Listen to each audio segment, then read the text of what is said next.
How to delete your Facebook page. Hey everyone, welcome back to our channel.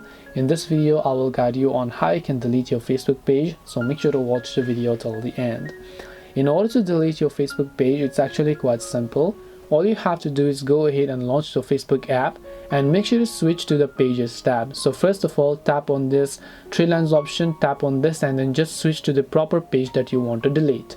Then tap the gear icon located over here and then just go to Page Settings. After you go to Page Settings, you will see this interface where if you scroll down under this Facebook page information, you will find Access and Control, right? So now tap on this option called Access and Control.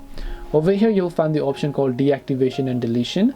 Tap on it, then select Delete Page and then tap the Continue option. So all you have to do is just select a specific reason as to why you want to delete it, tap on Continue, and finally all you have to do is just tap on Continue and make sure to enter your password. After you enter your password, your Facebook page will get successfully scheduled for deletion.